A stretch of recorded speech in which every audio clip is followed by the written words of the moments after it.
What's going on, everybody? Thank you so much for joining us today again for another episode of Forza Barca podcast. We're going live. We're recording this episode live for you guys on YouTube. So how is it going to go? We're just going to talk about the effects of Classico, the impact it's going to have, and then we'll talk about some rumors of transfers that are happening, what's going to happen in the summer, just to get some of our opinions in, and what we think is going to happen as far as predictions and everything. But first thing, let's Mustafa, if you want to give us just a little bit of how do you feel a week after the Classico? Absolutely rejuvenated, back alive. Of course, we needed something like a win against our arch rival, and this is something that was missing a long time ago. We've lost the last five Clásicos before this one, so of course it's a big win, and it's something that we can build upon. If not even the last 3 to 4 games, um, except of the games against Galatasaray, were absolutely amazing. So we are on track to become a team that is probably capable of taking the big guys, and becoming a team that Barcelona should be, and probably good signs and just smiles. Yeah. So I hope it's the same for you, because now we celebrated after the match. Yeah. We did go online, and of course it was phenomenal from start to finish. Yeah, it's something that I think all Barca fans have felt extreme relief to know that our team can finally compete domestically, and they can see how we improved drastically from last uh, Classico to this one, even the one in January. Even though we played well in the one in January, we ended up losing. But when we play again, especially in Bernabeu, we were able to come up with 3 points that are going to be very important for us for the end of the season. I think everybody, I'm pretty sure all Barca fans are extremely happy right now with this, and can't wait to see what we're gonna do for the rest of the season. But before we do that, before we can continue talking about the Classic, I want to show just so we can react to some of the videos that FC Barcelona's official YouTube page put up. This is one of the videos that they put up. Let's take a look. There we go.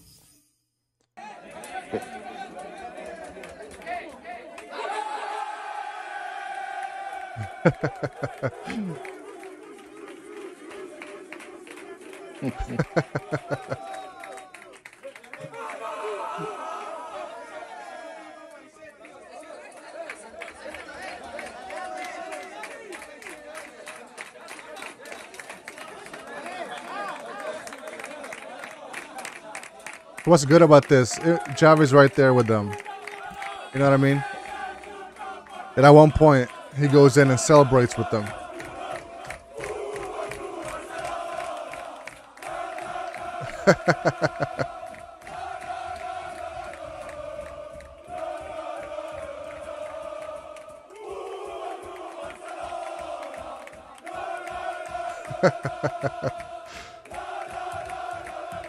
See, what's beautiful about this is can see how much it means to them, because over the years we had a lot of missteps. We had a lot of doubts about whether or not Barcelona is even going to compete with Real Madrid. Right. We had those 5 defeats on the row, So it's well, they were never something like the Champions League face offs against Bayern or Liverpool. Um, it's still a loss, and we lost at home. We lost at the Bernabeu. Um, we came back with a vengeance. This is everything anybody needs to know is that we came back with a vengeance. It's not just the score line. It's about how Right. we've played. Even if it were just 1-0, the way Barcelona performed and showed basically the world that we we learned how to play football. Yeah, I completely 100% agree. And just to think that a lot of people were very cautious about saying that Xavi's gonna turn this around. Xavi's gonna. I mean, he doesn't have the experience that we wanted from a coach, right? Like he just started coaching in Qatar, so he's not somebody who's like a Tuchel or Pochettino or club where they have years of experience in European football as coaches, right? Like he's just started out. So the idea to bring him in a season in the middle of a season, not even like in the beginning of it, or he doesn't have a pre-show or anything. He came in literally in the beginning of the season. Sorry, in the middle of the season while we having a shit show of a team and of an experience, and then to be like, okay, here you go, and turn it around.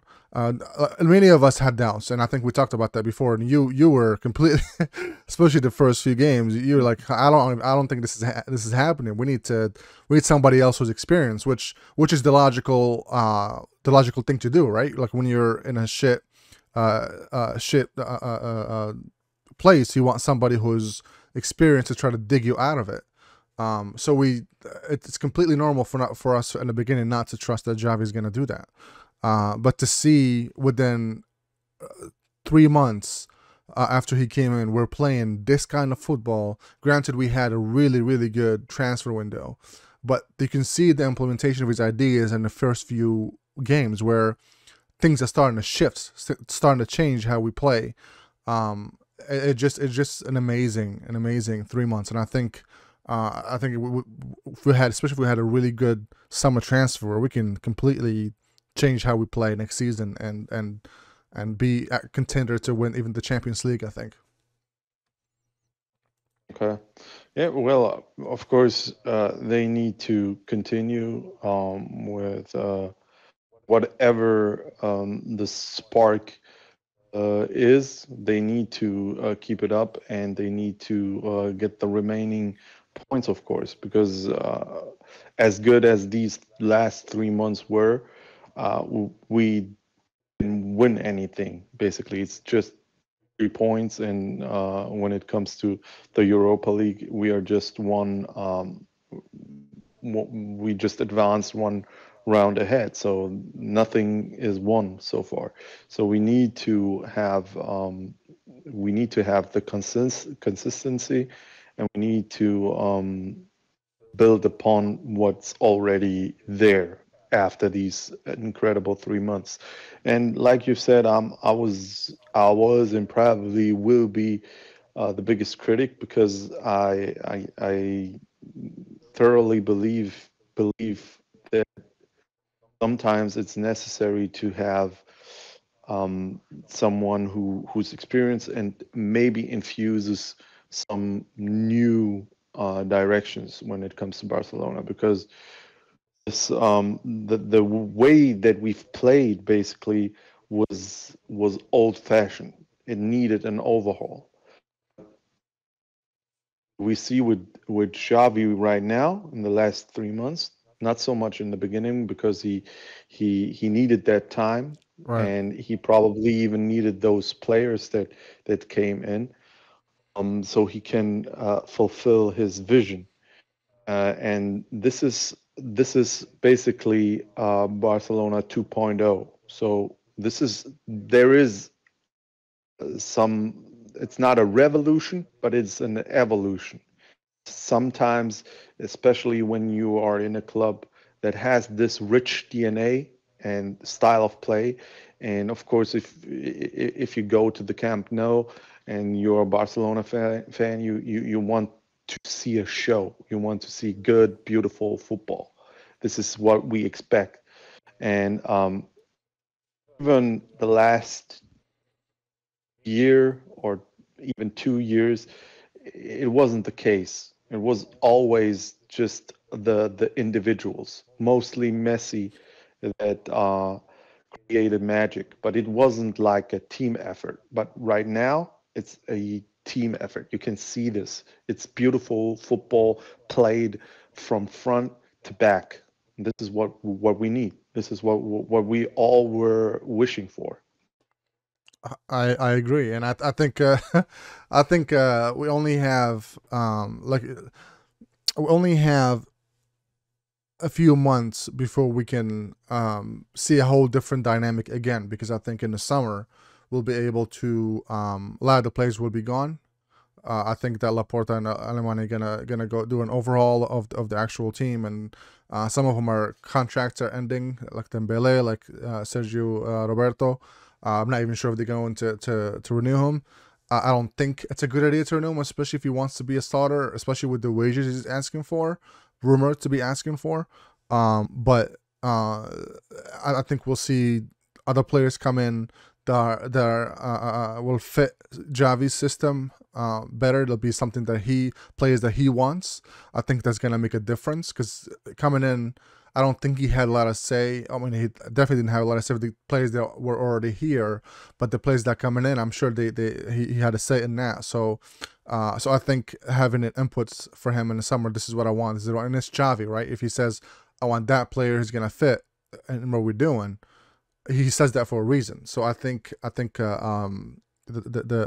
board should listen to everything that Xavi has to say as far as who they can bring in, who they should bring in, and take that into account, especially if they want to be successful next season. So we'll see what happens there. But I want to ask you this: Did you check out even the highlights of Liverpool versus Barcelona, the legends that happened yesterday? Yeah. I watched the highlights. I think it was, if I'm not mistaken, 2 penalties. One by Steven Gerrard and the other one by Rivaldo. Yeah. Giovanni's. Of course, it was. Yeah, it was a beautiful game. Yeah. Nice to see the legends. I just saw in one instance the goalkeeper came out and I think it was like a cross right into the 16-yard box, and he picked it up. And he had to stretch his back. His back was aching. It was absolutely funny to see. I mean, yeah, it was a nice game. But let me ask you this. Yeah. Do you think this international break is maybe it's coming at the worst time? Because right now we are in a flow. We are just, and now it's interrupted. Of course, you see these friendlies, Spain, Jordi Alba and Ferran Torres. Jordi Alba with an assist and Ferran Torres with a goal. Yeah. Of course, they are playing. They're still playing, and it's maybe as a team, as a collective, this is something that came with like the worst time ever, because we are just playing so good and have that flow. Do you think it will affect the next game? If I had to rely on the history of it against Sevilla, if I had to rely on the history of this, where we go on a hiatus for a couple of weeks because of international break and we come back, we usually don't do good. I put it this way: all the big teams that have players go all over the place, when they come back, they end up not doing so good because of travel, and if you have South American players, fortunately for us, we only have, I think, Araujo is the only one that actually, and Alves, they're actually traveling to play in South America. So I think uh, it's kind of tough because historically we don't do really well right after an international break because of that, because of the traveling, because of, especially if it's qualifiers where the players are going to put more effort physically in games, we tend to do not so good. But I think fortunately for us, the big players for us, like Frankie De Jong, like Memphis, like Pedri, Gavi, all the players that are making impact for us, their team's already qualified. So all they're doing is friendlies. Most likely not going to play the whole 90 minutes. Pedri yesterday played 90. Did he play? Yeah, he played 90 minutes. But Gavi and Alba and Ferran didn't play a whole 90 minutes. Ferran did, but my point is they're not gonna play as they're not gonna have as much physical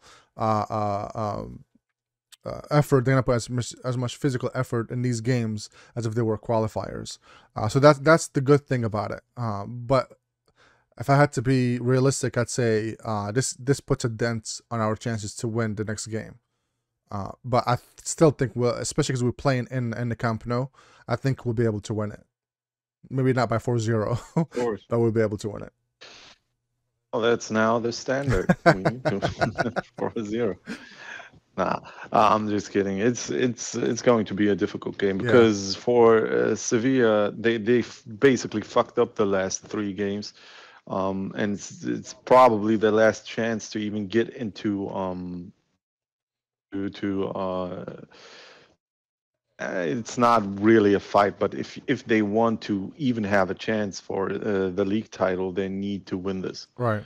So if they lose this one, they are basically even kissing the second place goodbye. So Yeah. I hope they do kiss the second place goodbye for us. But yeah, I mean, it'll depend. And I think a lot of the players from Sevilla are on international break too. And Sere is in Morocco right now. Which is yeah, we saw that shit show, yeah. yeah, I don't really want to talk about that. That pisses me off so much. Yeah. But a lot of their international players that are important. I would say not a lot of them. Some of them are international break, especially the South American ones. But the fact that they're playing in Camp Nou, I think that gives us a really big margin of percentage to win this tie. So I guess time will tell, and I hope that I'm wrong as far as I hope that the history doesn't repeat itself when we actually win this one by a big margin. Hopefully, We'll keep that. Keep that in. It's going to be an interesting game. Yeah. No matter what. Yeah. But what I was gonna say about when I mentioned Liverpool and Barcelona when they played yesterday, they interviewed Gerard about Barca, about Xavi after the game, and I'm gonna play this clip where he talked about it, just to see so we can react to it. So let me do that real quick. Let me play that clip for you real quick. I think with the appointment of Xavi, I think it was a master stroke by Barcelona to appoint him, someone who has got Barcelona in his DNA, who's been a world-class player for many years. He obviously knows the style, what all the Barcelona people want to see. And after some challenging times, it looks as if they're getting back to where they need to be. And it was obviously a huge result against Real Madrid. As a fan of Barcelona from afar, it's really good to see them back fighting well. All right, so and Barcelona's Twitter put that earlier today, and in our, which is kind of crazy, right? To see a ex-professional footballer and a coach talking about Barca like that. What do you think about that? Yeah, I didn't see that, so it's the first time me watching this. He put the nail in the coffin. It's exactly what a great analysis, because when you see what really happened and how Xavi adapted after, in retrospect, it's a really short time that he had to turn this thing around, because we think about it, that in the last 3 months they are basically where they need to be, and getting the points in, and it's nothing short of a miracle, because a lot of coaches are not that fast to implement their ideas, and getting them basically getting the players to do exactly as they should do. But like you said, the transfer helped a lot. So the transfers helped a lot, and it's good to see the respect that Steven Gerrard has for Barcelona and Xavi, because um, kings know kings, right? Exactly. Yeah. That's the thing. Like it was a surprise for me to see it in a FC, the official FC Barcelona Twitter. But the fact that that even the professional ones can see how much of an impact that Xavi is doing was having on the team in a positive way is just it just puts us in a different level than we were in the beginning of the season, and I think that's something that every fan should cherish, really, and hope, like, be hopeful that we're going to come back to our glory next season. I think next season is going to be even better than what we are right now, playing wise. I think we're going to improve in a lot of ways. Just think about it. Gavi's 17, and Pedri is 19. And these guys are going to rule the midfield for the next 10, 15 years. And if you saw him yesterday in Spain, like just it's crazy, because Pedri already is number 10 now in Spain, which is even crazy to think about. 2 years ago, nobody even knew who Pedri was, and now he's the next big thing in Spain. And every time he had the ball yesterday, you could hear the crowd singing Pedri. It's the same thing that they do when when he plays in Camp Nou. So we have, like I said, different dynamic going in for the rest of the season, and I think it's a fantastic. Yeah, absolutely. It's good. It's good to see that there is so much hope and so much enthusiasm when it comes to this Barcelona side. And if I'm not mistaken, they've even played in Barcelona, Yeah, but at the Espanyol venue, right? Cornelia, yeah. Yeah, they play the Espanyol grounds. Yeah. Uh, So they are basically at home, so yeah, you yeah, can have to travel far. So yeah. That's the thing, and it's just what's pretty interesting to me, and I think is going to play a really big role for us, is that if you remember in 2008, 2009, 2010, a lot of our players, especially in the midfield, all of our midfield, played for Spain.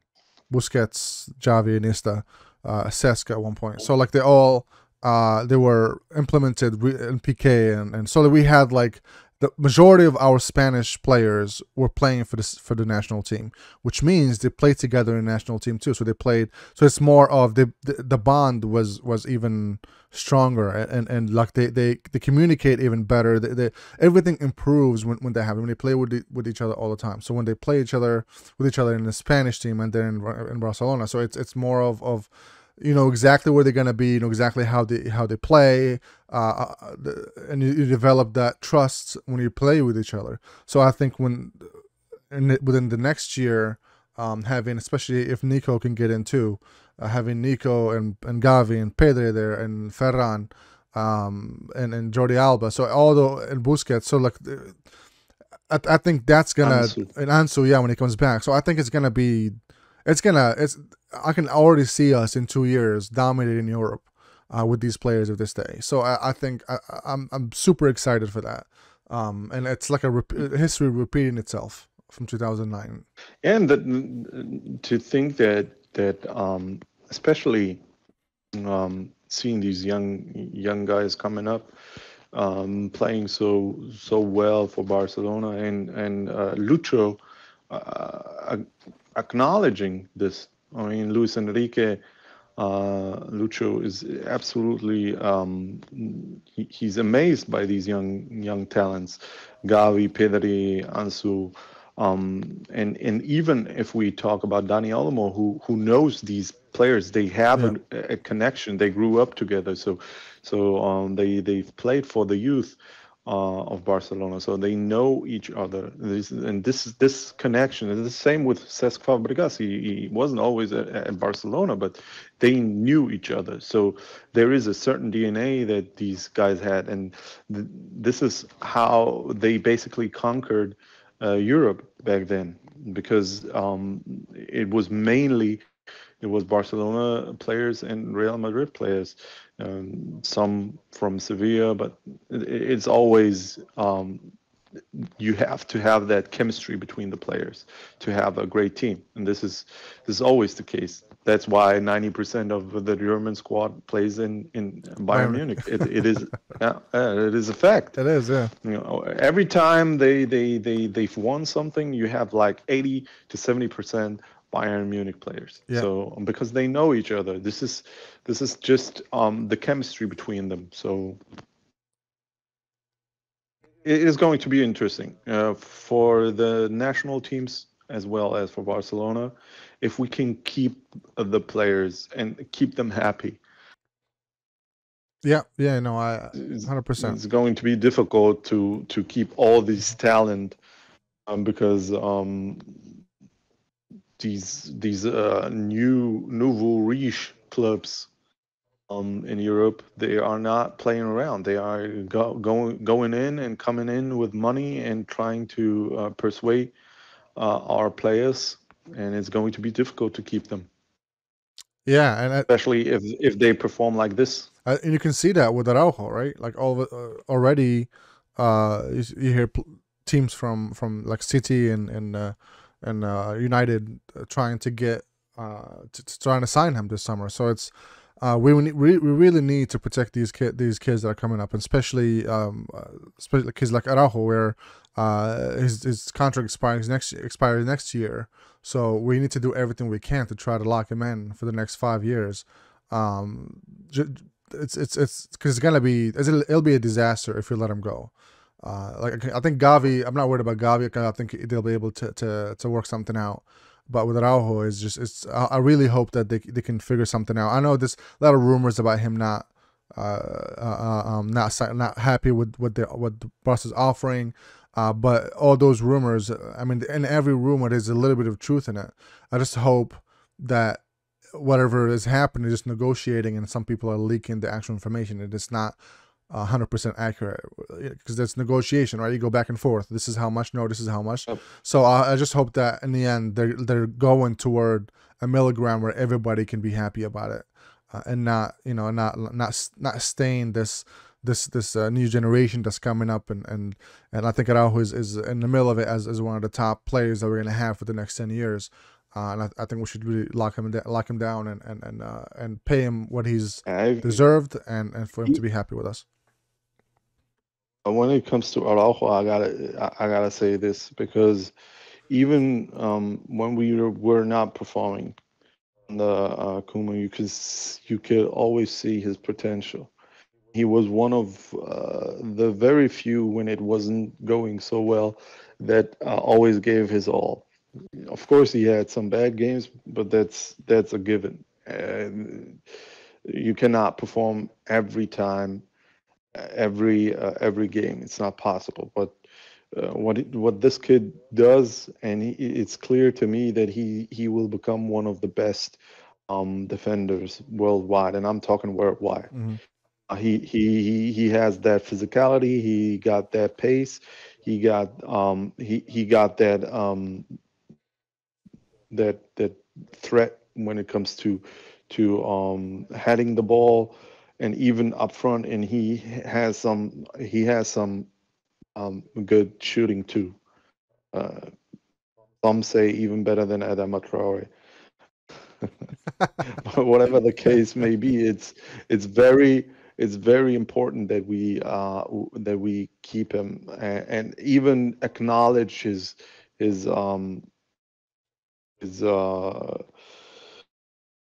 performances. I think what he's asking for is probably not always feasible for the club, but I think if anyone deserves to get a little bit more, then it's Araujo because of his performances. 100%. That's me. So I just hope that I mean it's a negotiation tactic, right? You try to go for the top for the something that's a little bit too much, and then the club will give you something a little bit too low in the middle somewhere. So I just hope that's what it is, and eventually they'll come to a mutual agreement, and they'll announce it. But let's since we're not trained right now, let's talk about the transfers. So just reports within the last few hours that Rafinha has agreed personal terms with Barcelona. Rafinha himself, not the club, agreed personal terms. And if you guys just don't know, Rafinha is the winger that plays in Leeds United and Premier League, not Rafinha that used to be Rafinha Alcantara, which used to be our La Masia player. So agreed personal terms. And to be fair, to say this, because just to be fair, but Deco, our ex-player Deco, is his manager, his agent. So that tells you that it wasn't going to be an issue to try to agree to personal terms with them. So now it's just a matter of agreeing with a fee with Leeds and try to negotiate with them to let him go this summer. What do you think about this? I got to be honest, because when you told me about Rafinha, I did not particularly watch Leeds games, and I didn't know who he was. I watched some highlights. I watched some full-on games to see how he plays when it comes to the full 90 minutes. And it is a interesting and very good prospect signing if it comes to fruition. As for the rumors, I'm not too sure. I read something along those lines that if Leeds get relegated, he will become even more affordable, like 25 million or something. I'm not sure if it's pounds sterling or euros, but whatever the case may be, he will become a lot cheaper, and possibly, I mean, we would never wish for any team especially not in our league, to get relegated for whatever reason. But I think Barca is possibly even happy if this happens, because he's an interesting player. I got to be honest. I'm a little bit surprised by how good he is. It will be difficult no matter what because of our financial situation. So if we can have some players for as little as 25 million, I mean, for a winger, that's basically a bargain. So yeah, I think it'll be. I think it's a direct replacement for Dembele when he leaves, because that's. I mean, granted, I don't think. Of course, if we are going for Rafinha, it's Yeah. going to be a replacement. Right, and I think he's not as obviously. I don't think he's as fast as Dembele, pace wise. But I think I think from what I've seen, he's more technical than Dembele. So he's a better ball handler. He's a better passer. So I think, and a better finisher for sure. Because Dembele's finishing has just been terrible. But but I think having him instead of Dembele, I think it's gonna make us forget about Dembele really quick. Not to say that Dembele is bad; he's been consistent for the last 4 games now. Consistent as in not getting injured. As far as performance wise, we talked about this in other episodes where he some plays are amazing and then he just starts misplacing passes and loses concentration. So I think that's something that maybe needs to be worked on. But as far as injuries, he's been healthy and he's been ready to play every time for the last few weeks. Well, my question is where does this leave Adama Traore? So if he comes in, because he's on loan from Wolverhampton, and if we want to keep him, we need to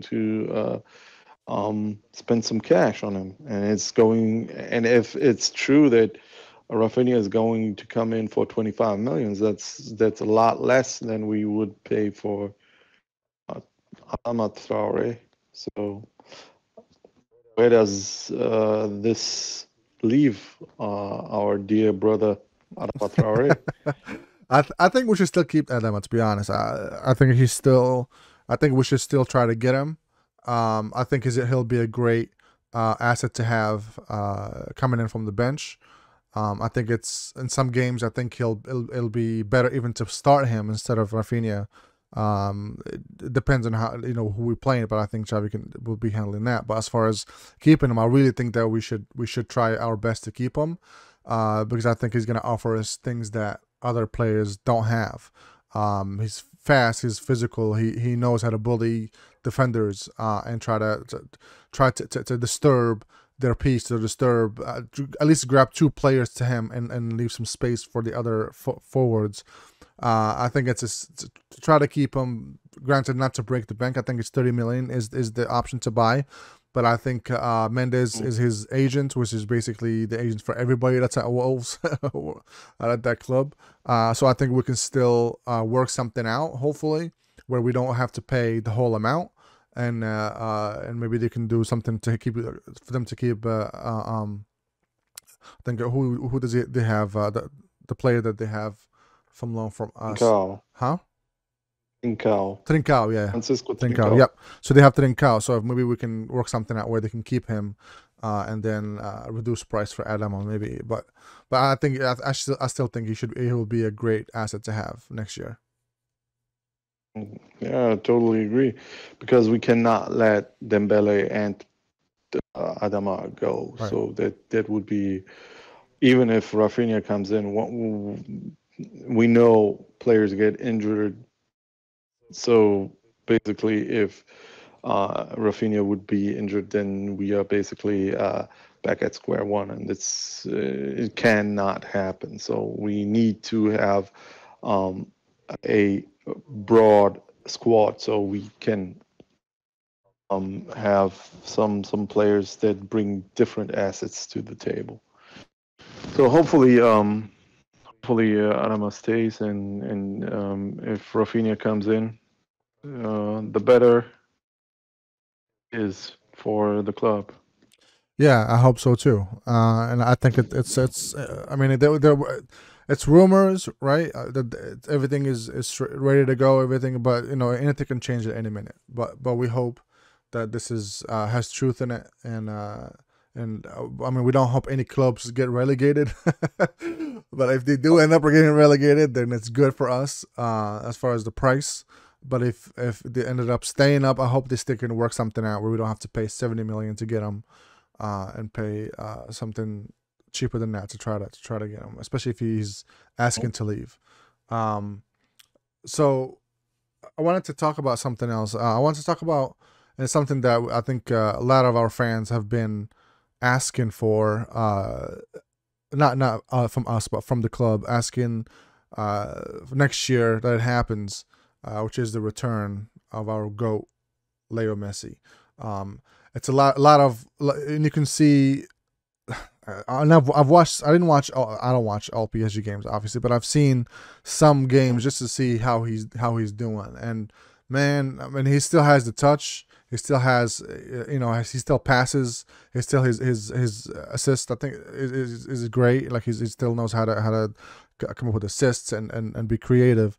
but you can tell he's not having fun, man. Like I mean, you can just feel that he's not comfortable when he's playing. And a lot of people are saying we want him back. We need him back for next year. What do you think about that? Well, it's bittersweet to think about him coming back. Obviously, the best Barcelona player to ever play for the club. It's not even debatable. So I mean, for the sake of him getting the proper goodbye when his contract, if he returns, when his contract runs up, I think it's fair to bring him back. But at the same time, when it comes to the football and what Xavi's trying to create, I'm not too sure if he fits in, because this Barcelona is all about pressing high. It's all about running. Yeah. It's all about, and Messi is not about that. So he likes to stay up front or take his time, and not making that sprint back, especially not like Adama Traore in the Clásico. It's not possible for him.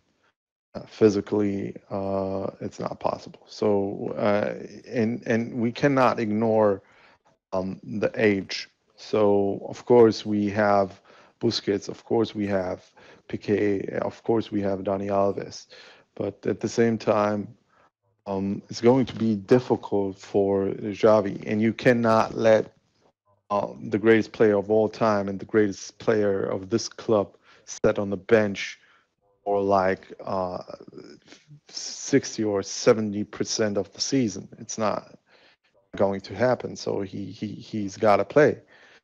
But it's bittersweet, man. I mean, we all love Lionel Messi. We are all thankful for what he's done for the club, and hopefully he comes in when it's when it's not like we are trying to get back to the glory days, to where we can even compete when it comes to Champions League, when it comes to the league. And I think we need to have a little bit of time. Maybe he can sit out his contract. I mean, it's just for I think it's 2023, if I'm not mistaken. Yeah. So maybe after that, get him back for another season, then give him the proper farewell, like he deserves. I mean, he deserves the biggest of the biggest farewells. So hopefully this way is better than even, because if he wants to come back, and if we want him back, we need to pay. It's for sure. I mean, it's not going to be a lot because he just got 1 year on his contract, and who knows what PSG is trying to build for next season. So maybe they just want to get rid of him. I mean, he's not cheap, so yeah, going to be difficult. Yeah, that's the thing. Like I really, if they, to be honest, I don't think he's gonna stay next year in PSG. I really don't. Especially if they bring, because the rumors are that they're bringing a whole new technical director. They're gonna get rid of Leonardo and they're gonna bring somebody else in, and I'm pretty sure that Pochettino is probably gonna leave.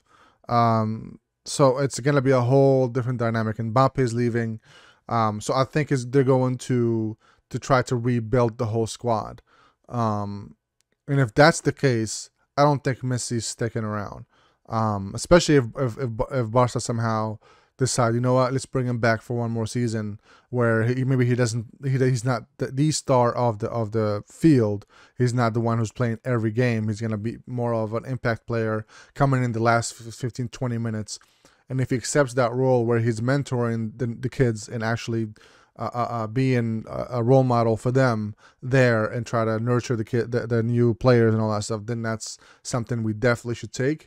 I don't think PSG, if he wants to leave, if he says, hey, I'm leaving, I don't think PSG is gonna stand in his way where they'll ask for a lot of money, if money at all. It's gonna. I think if he decides to leave, I know PSG has a history of keeping players there and not letting them go at all. I think if he decides to leave, you say, "Hey, I'm leaving," I think they're gonna try to do the same thing that Ronaldo did when he wanted to leave Juventus, where it wasn't a big. It was like what 17 million, I think it was, or something that United paid for him to get him.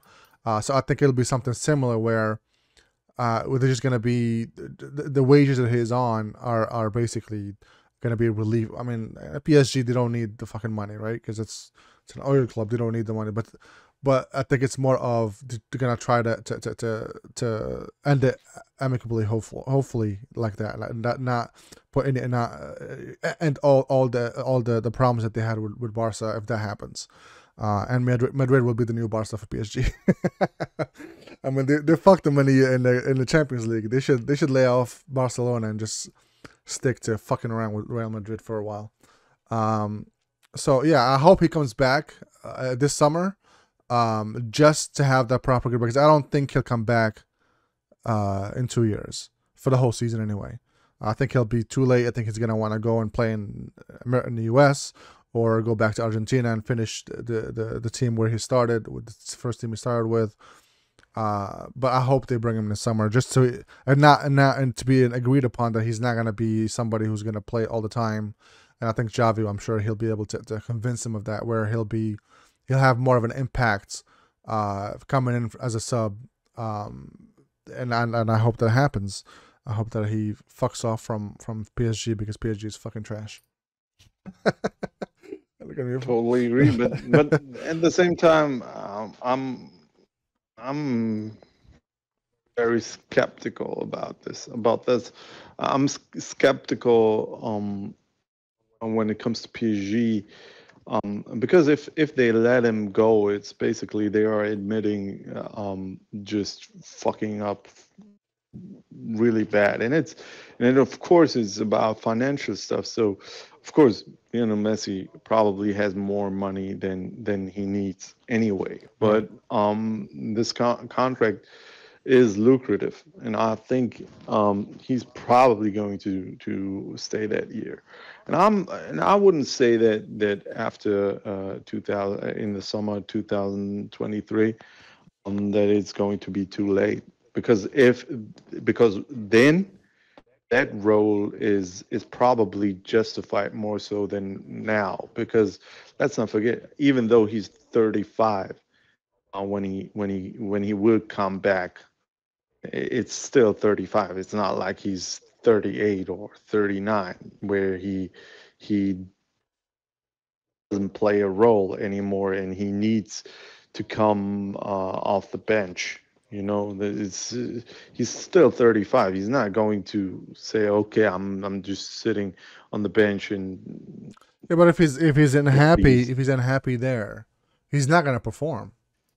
And I think that's you can see that in a lot of games that he plays for PSG. He's just not comfortable.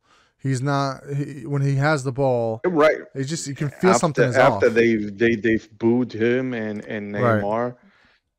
It's probably a very difficult time. I think beforehand, the PSG fans were welcoming him and his family with open arms and cheering him. But at the end of the day, to be honest, it's fake.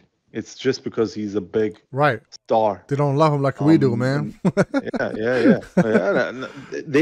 They can't, because this guy played his entire career for Barcelona. He himself was part of the biggest and best squad to ever grace this earth. So there's no way in hell you can just erase that, go to another club, and become something else than Lionel Messi, the biggest Barcelona player of all time. It's not possible. Even if you put on that blue shirt, yeah, you are still Lionel Messi. And it's going to be, like I said, to me it's bittersweet because I want this squad to even evolve more and to have even younger players coming in into the squad. And if someone deserves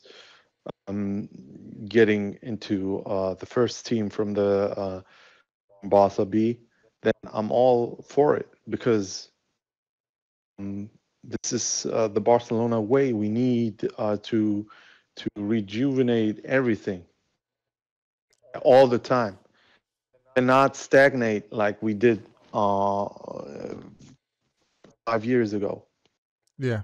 No, No, I that's it. Brought our downfall. Yeah. So yeah, I guess like we said, we'll see in the summer what happens, and let's keep in mind that next year or this year, but next year as far as football in term is World Cup, right? So depends on how things go in the summer. He's gonna think ahead of how he's gonna impact his World Cup, and I'm assuming this is the last one he's gonna do. He's gonna play in, and he said last night, I think in an interview, that he's gonna reevaluate his career after the World Cup. So what he's gonna do? Whether I'm assuming that means retiring from international football, but I mean it could be different things, especially because he didn't elaborate on that. So it could be something else entirely too. Maybe he's retiring at the end of the season period. Who knows? But it's more of whatever he wants to accomplish. If that's his intention, yeah, because it could very well be that after, I mean, if there is a World Cup, if he intends, of course, he intends, but if he for some odd reason he wins the World Cup, I can see him retiring from football. Period, because that's probably his last goal as a footballer, just winning that World Cup. Right. That'll be the poetic ending, wouldn't it? Yep. And I would suggest for him to do that. That would be the best possible ending.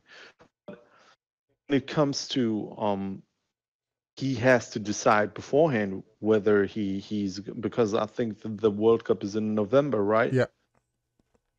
So he has to decide beforehand if he's going to retire from club football. So it's not going to be that easy. Right. But at the same time, who knows? But if he doesn't end up winning it, I can see him trying at least, because the best ending for his career would be at Barcelona. Yeah. At least when it comes to European football. Right. Well, let's hope that that's the case. Let's close this topic by saying, Messi, come back, you son of a bitch, and finish your career with us. And let's hope that happens. But yeah, I mean we're getting close to the hour. But so let's close it up by what do you think is going to happen on Saturday? Oh, I think it's Sunday for next week. The game is Sunday, yeah. What do you think is going to happen? What do you think it's how do you think we're going to before we close the transfer rumor, there is another rumor. I don't know if you heard about it. Which one? Lewandowski, Bayern. I think last week I saw something about this. It's getting hotter and hotter by the minute. Oh man, he's apparently he's not he doesn't want to renew his contract, Bayern, and he's dreaming about that Ballon d'Or, and he thinks his best chances are. I think he's gonna win it next year. Well, for this year. I mean, he even deserved it last year. Yeah. Yeah. To be honest. No, I agree. I mean, I would still give it to Messi for the last year because of the Copa America and how they tried to win it for fucking years and years. Okay. But 2020, they never gave anybody a fucking Ballon d'Or, and they should have given it to Lewandowski because I think he deserved it 100% there. With them winning Champions League and Bundesliga and everything else that they could come across, they won that year, and then he was the star of the team. He was the one who led them to that. So I think, if anything, he should have gotten a Ballon d'Or already that they refused to give it to him for some fucking reason. But he absolutely deserves it. Absolutely deserves to be recognized as one of the best players for the last few years. But with that said, I hope if it is him wanting to come, I hope that we can work it out if it's possible, and that would be I think that'll be a cheaper option than Haaland for sure, and an effective one too, at least for the next 2-3 years. I think he still can perform at a higher level. Yeah, and if it comes to fruition, I think it's safe to say that Memphis is going to leave, because there's no way in hell he's going to stay with Lewandowski and Aubameyang at the club. Well, but Memphis is not going to play a number 9, so I don't think he was brought in to play number 9 to begin with. Yeah, but with Ansu being ready and Ferran being ready, That's and true. then you have Traoré and Rafinha, true, there is not a lot of chance to play. I keep forgetting about Ansu. Yeah. So it's going to we'll be see what very happens. difficult. And yeah. Well, it's just a rumor. I mean, at the end of the day, they are probably going to try to keep him, no matter what, because he's probably one of their best strikers in their history. Right. So, yeah, I mean, it's something that we don't. I mean, it could be his agent throwing out this rumors just to get the contract that they want. Who knows? Especially because now everybody's linked to Barca for some fucking reason. Every player is linked to us, even though there's zero credibility as far as that goes. But they keep linking with us because we are in the hunt for forwards and for new players. We're trying to get new players. So everybody's, especially in last winter transfer, everybody's connected to us for some fucking reason. But I don't think that's gonna happen. To be honest, I don't think Bayern will let him leave. But it'll be a welcome transfer that happens. Okay, let's continue. Okay, so what I was gonna ask you is, what do you think? Let's predict next weekend, because I think we're not gonna have a podcast until probably then. So let's see. What do you think the lineup is going to be, and what do you think the prediction for the game is going to be? I think we probably start with Ter Stegen, Jordi Alba, Eric Garcia, Piqué, and I'm not too sure if Dest is going to be ready. If not, probably Araujo again. Then we'll have Busquets, Pedri, Frenkie de Jong, and I think this time he's going to start with Adama, Traoré, Aubameyang, and Ferran Torres. Okay. Let's see. For myself, I think Stegen, Piqué, Eric. I think he's gonna go with Dest on the side. Not Dest. Alves. And he's gonna go with Alba, of course, because we don't have any other left back.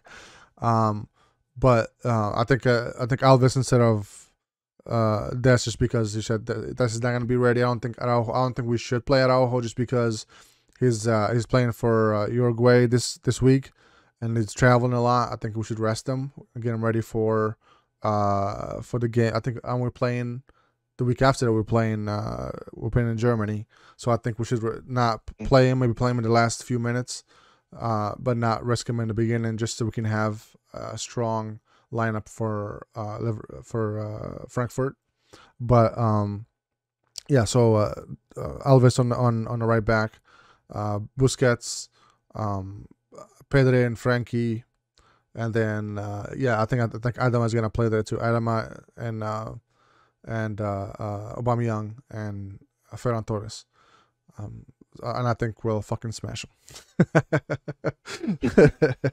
Hopefully, I think we are very dangerous up front, and it all depends on the stability at the back. Mm-hmm. So up front, I think we have a lot of opportunities and options to be clinical and to finish the job. So I'm not too worried about that. So it's just about our defensive stability. Yeah, it will always depend on that. Right, and I think now it's basically back to where we were. where it were. So I think our defense, to be fair, have been playing really well last few games. I mean, it's just some of the goals should not have happened, but I think that's a risk we take when we play the football we play. So in the grand scheme of things, I think they've been playing really well. We will in one game sometimes, you know what I mean? So it hasn't been like three goals, or it's been like one or two goals max that were against us in every game for the last few weeks. So I think we're doing really well defensively comparison to a few months ago, and I think it's going to carry on. I think we're going to win probably by a large margin. I think it's going to be like 3 or 4, 1 or 2. We're gonna score a lot. And especially because we're playing at Camp Nou, I think we're going to go all out and try to gain that form that we've had. And yeah, it's going to be a great game. I can't wait to see us play again, because it's been it sucks because the Clasico was an amazing game, and then we have to wait 2 weeks. Yeah, well, hopefully it's going to be we all wish for as Barcelona fans. A good game, a lot of goals for Barcelona, and yeah, we all wish for. Exactly. So, but before we head out, I just wanted to if you guys are listening on Spotify or any other podcast applications, we will be recording the episodes live on YouTube, just the episodes. And and then we'll launch them later, like next day on audio form on all podcast applications. But if you guys want to check us out, record it live, join us on YouTube, subscribe there, and you'll be able to get notifications when we go live. There's no set time, so it depends on the week, depends on the games that we're playing. Sometimes twice a week, sometimes once a week. Depends on what's happening. But we'll be dropping live episodes there. Sometimes we'll be live throughout the games, like we've done with the Clasico. We watched the whole game live. We reacted to it as it was going. The live stream is still there. I didn't delete it because it was fun, and I think a lot of people will vibe with it later. And it's just fun to watch us react to it and fucking scream when we score. But yeah, if you guys want to check us out live, go ahead and do that, and subscribe to us on YouTube, and we appreciate that. So thank you for all your support. Thank you for listening. We see you guys when you listen. We know you're listening. We can see you, so we appreciate the support. And we'll see you guys next week again when we react to the game versus Sevilla. So thank you so much, and we'll see you next time. Yep. Bye-bye.